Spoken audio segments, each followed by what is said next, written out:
سلامونه ملګرو. رواج هوټل چې په سینما ګلي د یوسف هومز په فرنټ کې دغه هوټل د انتظامیه لخوا د سمیع خان او د عبدالحمید توحیدي صاحب د پاره دعوت شوی ول.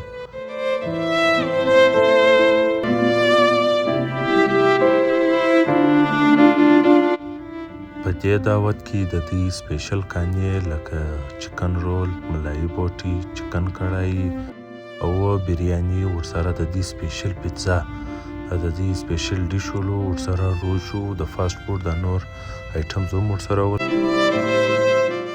راسئ په دا ویلا کې راسره وګورئ.